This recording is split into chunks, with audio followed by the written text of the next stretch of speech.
I'm Joe Lample. When I created Growing a Greener World, I had one goal: to tell stories of everyday people, innovators, entrepreneurs, forward-thinking leaders who are all, in ways both big and small, dedicated to organic gardening and farming, lightening our footprint, conserving vital resources, protecting natural habitats, making a tangible difference for us all. They're real, they're passionate, they're all around us. They're the game changers who are literally growing a greener world and inspiring the rest of us to do the same. Growing a greener world, it's more than a movement, it's our mission.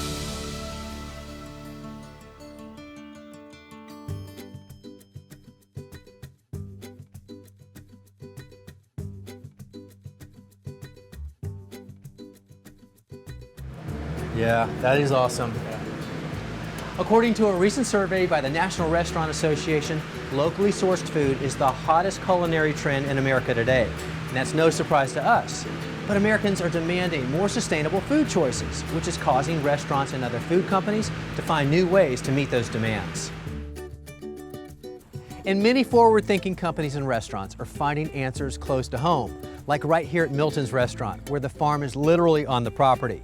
But by sourcing ingredients close to home, you cut down on environmental impact, support local agriculture, and create truly regional food products that sets them apart in the marketplace. And it's a win for everybody. One company with just that vision is Throwback Brewery in Northampton, New Hampshire. It's a very small operation, only 93 gallons per batch, using 100% locally sourced ingredients. But it also happens to be one of the only female-run breweries in the country. Together, co-founders Nicole Carrier and Annette Lee work closely with local farmers to create a completely seasonal local product. With Nicole in charge of marketing and Annette as the head brewer, they have received national attention, not only for their high production quality, but the fact that they understand the bigger environmental picture. This is Throwback Brewery. We're a really small, we call it nano-sized brewery in Northampton, New Hampshire, so right on the seacoast of New Hampshire. A nano-sized brewery in industry terms is a brewery that is typically 3 barrels or less, so pretty small in size. In the state of New Hampshire, we actually have a nano-brewery license, so that's a brewery that makes under 2,000 barrels of beer a year. And the name Throwback comes from really our mission and our vision. We want to make beer from ingredients from within 200 miles of the brewery. And that's a throwback to the way that things used to be pre-prohibition, where every town had a little brewery, they made beer using local ingredients, they malted a lot of times the grains, and they just distributed right around in town. And so we want to be that type of a brewery, supporting local farms, supporting local agriculture, supporting our community.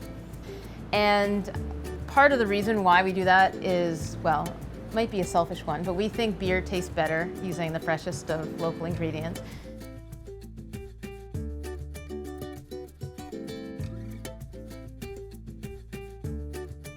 So Nicole, one of the things that have put you guys on the map is the fact that you pretty much take any ingredient and turn it into amazing beer. And it's all fresh, so everything on tap is going to be something that's really seasonal. That's right, So tell me what we have here. So we have a lot of great beers on tap today, and what we'll do is we'll start with one of the lighter beers on tap. This is a watermelon blonde. We got about 60 pounds of watermelon from Wake Robin Farm. They're in Stratham, New Hampshire. And it's a very light blonde beer, as you can see. Yeah. Fresh watermelon's very delicate, so we wanted that flavor to come through, so we made a very delicate beer. If you give it a sniff, you should get some of the fruitiness from the watermelon. I do. But the proof is in the taste. Fruit, you gotta taste it, yeah. Right. Talk to me about the way you would sample a beer to really get the essence of it. Yeah, I mean, it's good to start with a nice sniff just to get a sense of what you're gonna taste. A lot of taste actually comes from smell.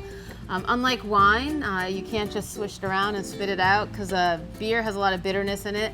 That's tasted on the back of the tongue. You actually need to swallow the beer in order to get a good sense of what it tastes like. not the worst thing that you have to do No, to no. really sample it. And this is very light, and you definitely get that subtleness of the watermelon in Yep. there. It's really, really refreshing. Oh, good. Yeah. So we have others to We try. do have others, yes. One of the grains that grows great around here Yeah. is rye. Uh-huh. We get great rye from New Hampshire, great rye from Massachusetts. And we developed a beer, Amber's Amber. It's an amber rye pale ale. And the amber has some nice spiciness to it. And with the local caramel malts that we use, we actually get this really nice caramely notes to the beer. So you should, it's malt forward, it is very easy to drink, goes great with burgers. So give it a Or whirl. not. Yeah, or not, Probably. just by itself. Just saying. Yep. It's just amazing, the richness of that flavor. And you smell it right away, but then you taste it. It's smooth, and yet it's complex, and you definitely get that rye. Yeah, yeah. Well done. I love that. All right, great. Let me go into my cooler here Okay. for, this beer is one of my favorites, and this is one of our customers' favorites. We do a Pilsner, and it's called Love Me Long Time, because you could have many at a time. And we take that Pilsner, and we have jalapenos that we get from a local farm, and New Roots Farm. And what we'll do is we'll grill the jalapenos, we'll throw them into the secondary, or once the beer is almost done. And the result is this Pilsner Wow. that has this amazing spicy aroma. It shouldn't be too hot. We made it so that it goes great with pizza, Mexican food, sushi, or by itself. I like to drink it by itself. Here we go.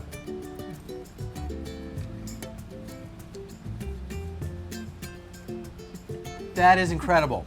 You totally taste the pepper in there. Yep. It's not too hot, but you get the heat going right down your throat. Yeah, I can actually smell it from here.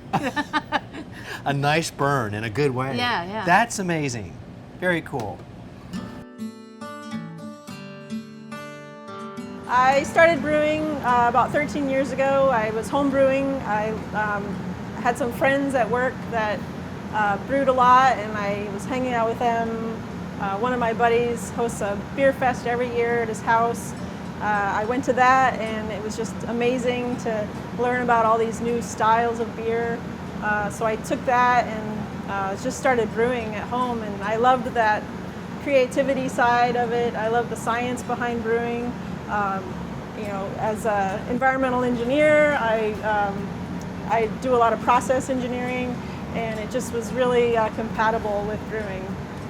It took over my life a bit. I was brewing as much as I could brew at home. I was reading everything I could read, and I just got to the point where I wanted to sort of explore that option of bringing this to a professional level.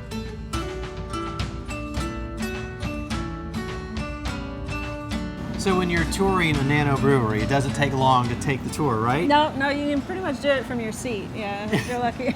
So we have 3 fermenting tanks, right? Yep, there's 3 here. Yes. All Yep, right. These are all 15-barrel size fermenters. Yep. Okay. And that's where it goes after you make the initial brew, right? Yeah. Once we brew the wort, we transfer it into the fermenters, pitch the yeast, and the yeast do all the work. They're the ones transforming the sugars to alcohol. Okay. Which is what we want. And then you move it into the finishing tanks, Yeah, basically? our bright tanks. Yeah, once the beer is fermented, we're going to transfer it off of the trube and the yeast that all settle out into that cone, and we'll transfer the clear beer into the bright tank, and that's where we'll carbonate the beer, get it ready for packaging Okay. and drinking. But where the magic happens, where you actually do the brewing in this very small brewery, are these little guys right here. That's it. This is my Franken brewery. Yeah, it's a 3-barrel system. It's a 2-vessel system, even though you see 3 tanks here. This is my mash and lager tun. The final tank is my kettle and whirlpool, and our middle tank here is just a hot liquor tank. So we use the hot water at various points in our mash to get the sugar off of the grain. So. But the point is, we're making beer in very small quantities. Yeah, oh yeah, very small. Yeah, 93 gallons at a batch. So in our world, it's tiny. Yeah. But there's a method to that madness, right? I mean, that's on purpose. Tell me about the Yeah. advantages of making such small batches. Well, you know, starting off, it made sense for us to have this small batching system so we could play around with local ingredients, local flavors. We work with a small local maltster out of Massachusetts. We're growing and they're growing, and we kind of work together in that way. We wouldn't be able to do as much local ingredients on a larger system to start. So as we create the demand, there are farmers growing more grain, growing more hops, the maltsters growing with us, and it all works together. So. Plus, you don't have a huge investment because you're making so many crazy flavors, albeit delicious flavors, right? Yeah. So you can afford to kind of take some risk, right? Yeah. We get, we're used to the malts, how the malts behave. We can sort of go for it. For 90 gallons, you can go for it, and we've been fortunate to not have any or too many that are like complete duds. We've been pretty lucky that way. Well, that's what I wanted to ask you. I mean, how do you even decide what new beer you create? How do you do that? A lot of it's just collaborating with our local farmers. We spend a lot of time at the farmers markets. We're eating food. We're tasting things. It's not very often that I'm not like eating something and thinking, how would this taste in a beer? I mean, it could be anything. We made an oyster stout this winter, and it was, not that we're the first one to make an oyster stout, but it was just so cool to get that briny mineral flavor in our beer, and so we just go for it. It's like just love it. And that's where you come in. Your expertise and your background, you're able to kind of figure out how to get that into a beer. Yeah, I think I have to eat a lot. I do a lot of beer research, right? But yes, we definitely changed up some methodologies over the last few years. How we make our pumpkin beer, to really get as much pumpkin out of it.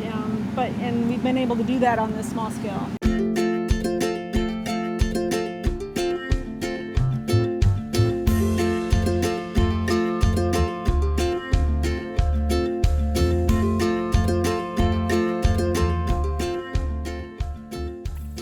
There's another cool component to keeping your business small, and that's the ability to work with your customers and suppliers in a more intimate way. In this case, this morning, we brought out some grain to New Roots Farms. Now, they're a supplier to the brewery, but the grain comes out here, it's fed to the animals, it's nutritious, it's delicious, it becomes compost. The compost is used in the garden to grow fruits and vegetables and herbs, things that would go back to the brewery that they use as ingredients to make the beer. Now, that's full circle at its best.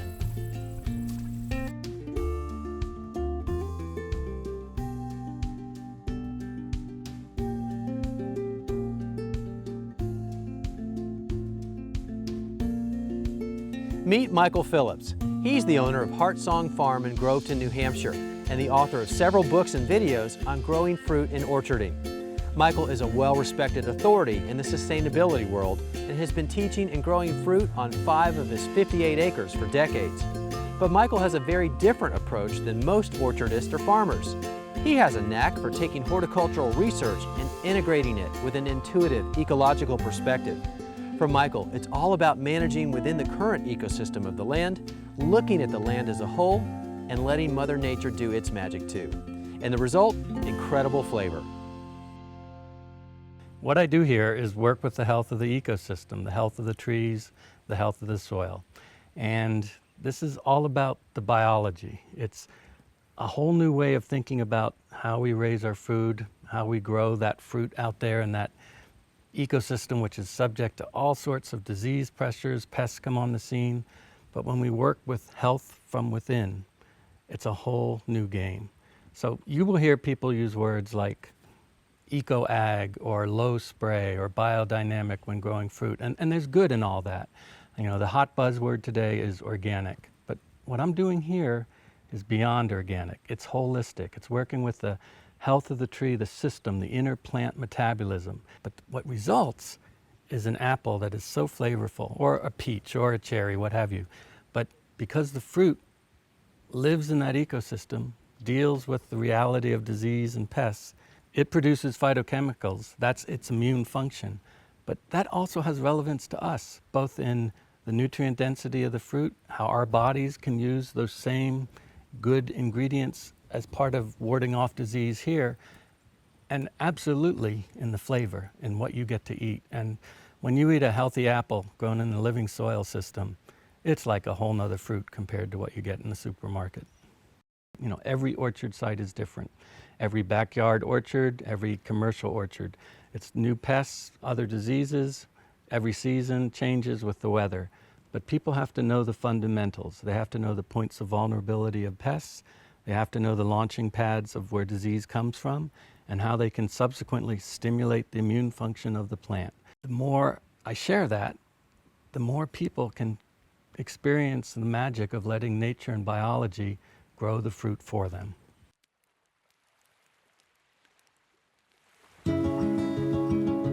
You and I share a real passion for building that soil health, and we can definitely agree on that. I use a lot of mulch in my garden around every application possible, and you do the same, but you also take it a step further in the type of mulch that you use. Talk to me about that.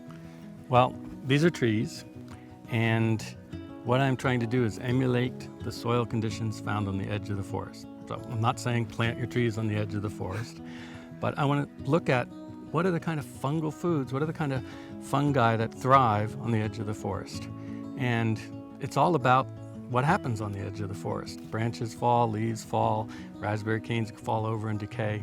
What I have here, these are what I would call ramial wood chips. And these are mostly deciduous tops of trees. Okay, ramial, is that what that's referring to? The softer portion of the tops of the trees? It's referring to the small diameter, the buds and the twigs. That's where the tree stores most of the nutrients. So proportionally, you get a lot more nutrients here than dense carbon of wood. Okay. That in turn is the right kind of food for the saprophytic fungi that break that material down to form humic and fulvic acids. And a lot of concepts there, but what counts is that the tree gets the nutrition in a form that it's able to emphasize its own immune function. And it's all about fungal foods, creating a fungal duff around the diameter of your tree to just get that fungal biomass 10 times greater than the bacterial biomass. Well, one thing I know, it's a good thing that we've got people like you asking those questions and knowing those terms and what to look for, because with you out there, we can just read your books or do your DVDs or listen to this and just do what you're doing to replicate the same things with great success, because you've been doing this for decades now. Yes, and again, it's just take your mind to the edge of the forest. That's what you want to create underneath your trees. You know, another thing that's taking place here is I grow a lot of different plants in the orchard ecosystem. This is comfrey, and this is a deep-rooted herb, goes 6 to 8 feet down into the soil, so it pulls up nutrients. In permaculture, you'd call that a dynamic accumulator.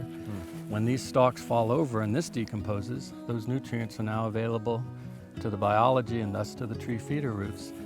This is a plant that flowers right after the apple. That's great for the bumblebees. It kind of does its own thing. There's a pulse of growth, it falls over, suppresses the grasses, new pulse comes up, and it becomes a regulated living mulch system. A multitasking system. Happening on its own. Yeah. Right. Yeah, and this is something we can easily do at home. You know, we don't even have to put this mulch out all the way around the trees, because I've noticed you have it kind of in quarter sections around the drip line. So I guess once a year you change the quarter that you're mulching? Well, every year I go to a different spot just because I want things in different stages of decomposition. Yeah. It becomes like a salad bar for the feeder roots. Yes. But no, for the home orchardist, it's just think fungal duff around the drip line of the tree. Yeah. And you can emulate the forest edge there and still have your yard or your garden setting. This can be done on the home scale. For the person at home growing fruit trees, it's not uncommon to encounter various pests, nor is it uncommon for them to want to reach for that insecticide to just take out any potential risk there is. But you have a different approach to that, right? Well, when dealing with pests, first it's about diversity and lots of beneficials. That sets the stage. Then you have to know who done it. That means recognizing the injury so that you can identify codling moth versus plum cuculio versus apple maggot fly. Different treatment methods. And with each pest, Yeah. and not every site's going to have the same complexity, but with each pest, there's a life cycle. A time when they show up, a time when they do a certain damage to the fruit, a place where they go to overwinter. And within that, there are points of vulnerability where we can have an impact. And this is where you have the ability to reach into what I call the organic toolbox to select certain spray applications or trapping methods where you can address that point of vulnerability and nudge things back into a more favorable balance. Yeah, an example of that, you have one over here in your tree with these indicator apples, which is very common. You see that quite a bit. Talk to me about what you're doing here. Well, this is for the apple maggot fly, and this is a pest that shows up in late June, July, into early August. It staggers. It's when it comes out. This is a fly that is seeking to lay its egg into ripening fruit, and it senses the fruit through the smell of the ripening volatiles. And it's a fly that can only see about 3 feet. So when it gets into the vicinity of where it smells ripe fruit, and this red delicious apple covered with sticky is not covered at the very top, so the smell is coming out of there, it's going to flit about on these different fruit, but eventually it's going to think, I want to find the best apple for my children. And it lands on that red delicious apple, and that's where it stays. And those are the flies with the white spot and the clear wings. So each trap's going to catch 20, 30 flies. I might need a trap for every 3-4 trees throughout the orchard. I kind of have a sense of where they come from and where the pressure spots are higher. But it's those types of things through observation, knowing the life cycle, that I start to make a dent. And that's all you need to do for general control of that particular problem. There's some other points of vulnerability that you address, and that one is early drops.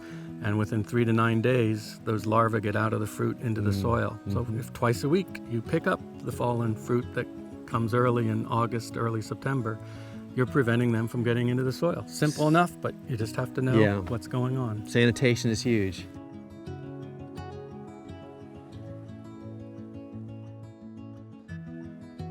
Traps and lures can be a really effective way to manage pests in your organic garden and even your backyard orchard. And we already saw how Michael's a big fan of using trap apples to lure the apple maggot fly.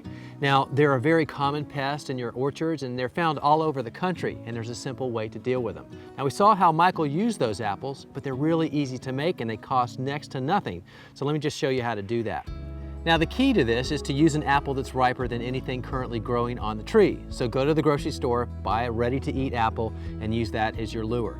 So once you get that home, get a nice piece of wire like a coat hanger or even something thicker is fine, and run it through the apple. Run it through far enough so that you can easily bend it to provide a base so the apple doesn't fall out the bottom. So like that. Now all you do is you get this material that's gooey and sticky. It's got a trade name, but you can find it in garden centers or online, and you apply a thin coating to the apple. And it's very long lasting. So don't get this on you unless you're ready to get real sticky, but just apply a thin coating to the apple all the way around it, but you don't want to cover the top or the bottom, because the key to this is the flies are attracted to the scent. So you gotta have a place for that scent to come out of the apple. That's why you leave it exposed at the top and the bottom. Once you have this thinly coated, go hang it on your tree, and you have a really effective lure that costs next to nothing to make, and it's all you need to control your pest. That's it.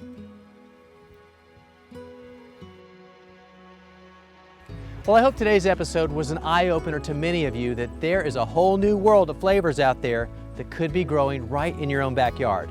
And that's the key, is to take advantage of the seasons and keep it close to home. And whenever possible, source or grow your ingredients in harmony with nature. And if you do that, I'm confident that you'll discover flavors and options that you never knew existed. Now, we're going to have links to Michael's books and Throwback Brewery and other information related to this show on our website under the show notes for this episode. That address, it's the same as our show name. It's growingagreenerworld.com. Thanks for joining us, everybody. I'm Joe Lample, and we'll see you back here next time for more Growing a Greener World. Look at the darkness of that. Oh my gosh.